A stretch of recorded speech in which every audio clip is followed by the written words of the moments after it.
সরকারি খাস জমি ভরাট করে বিক্রি করার অভিযোগে উত্তাল হয়ে উঠল হুগলির কোন্নগর কানাইপুর বারজিবি তালতলা এলাকা। যেমনটা আপনাদের জানাচ্ছিলাম, এই মুহূর্তে আমাদের নজর রয়েছে কোন্নগরের দিকে। কোন্নগরে খাস জমি দখলের অভিযোগ, শুধু তাই নয়, মাথায় ডিম ছুড়ে বিক্ষোভ প্রদর্শন করা হচ্ছিল। সেখানে উঠেছিল চোর চোর স্লোগান। তৃণমূলের উপপ্রধানকে বাঁচাতে দৌড় শুরু করেছিল পুলিশ। আপনাদের জানিয়ে রাখি, বিক্ষোভের মুখে পড়লেন রিষড়া গ্রাম পঞ্চায়েতের তৃণমূলের উপপ্রধান শাহজাদ হোসেন। উত্তেজিত জনতা তাকে ঘিরে ধরে চোর স্লোগান দেওয়ার পাশাপাশি তার মাথায় ডিম ছুড়ে মারে। পরিস্থিতি নিয়ন্ত্রণে আনতে এবং উপপ্রধানকে ক্ষুব্ধ জনতার হাত থেকে বাঁচাতে পুলিশকে তাকে নিয়ে রীতিমতো দৌড়াতে দেখা যায়। বাসিন্দাদের অভিযোগ, এলাকার খাস জমি বেআইনিভাবে দখল করে বিক্রি করে দেওয়া হচ্ছে, আর এর ফলে এলাকার নিকাশি ব্যবস্থা ভেঙে পড়েছে এবং সামান্য বৃষ্টিতেই জল জমছে বলে অভিযোগ। বারবার জানিয়েও পঞ্চায়েতে কোনো রকম ব্যবস্থা নেয়নি। মঙ্গলবার সকালে এলাকায় খাস জমি ভরাট করার কাজ শুরু হতেই বাসিন্দারা একজোট হয়ে বিক্ষোভ দেখান। ঘটনাস্থলে পৌঁছায় উত্তরপাড়া থানার পুলিশ। পরিস্থিতি নিয়ন্ত্রণে এনে পুলিশ রিষড়া গ্রাম পঞ্চায়েতের তৃণমূলের উপপ্রধান শাহজাদ হোসেন এবং পঞ্চায়েতের পূর্ত কর্মাধ্যক্ষ সহ মোট 3 জনকে আটক করেছে। এলাকায় চরম উত্তেজনা থাকায় পুলিশি টহল চলছে।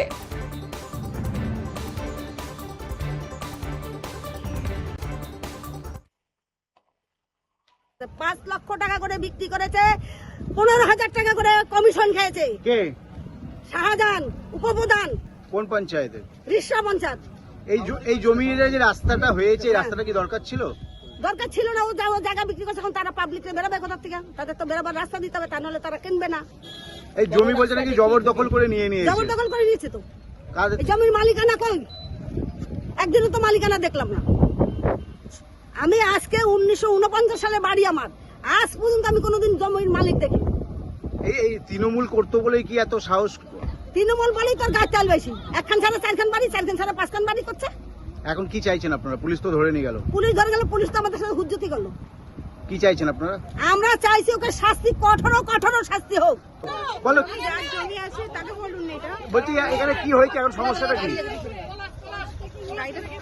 এখানে সমস্যা হচ্ছে, এখানে যে রাস্তাটা করেছে এখানে কোনো জনবসতি নেই, তার সত্ত্বেও এখানে রাস্তা করে অন্য জায়গা থেকে নোংরা নিয়ে সেখানে ফেলা হয়। এখানে মানে জনবসতি নেই, অথচ রাস্তা করেছে কিন্তু জল নিকাশি করেনি। এই রাস্তা কি এখানে দরকার ছিল? না, কোনো দরকার ছিল না। এখানে মানুষ বসবাস করে না, কোনো মানুষ বসবাস করে না। তাহলে কেন রাস্তা করলো? সেটা ও তৃণমূলের লোকেদের জিজ্ঞাসা করবেন কেন করেছে, কিসের জন্য করেছে। তাদের এর জন্য, ফায়দার জন্য করেছে। এই যে এখানে বলছে নাকি বন্দুক থেকে জমি নিয়ে নেওয়া, এই ব্যাপারটা কি? হ্যাঁ, সেটা তো ভয় দেখিয়ে তো দিনের পর দিন করেছে। ভয় দেখিয়ে তো দিনের পর দিন তো করেইছে। জমি নিয়ে নিয়েছে।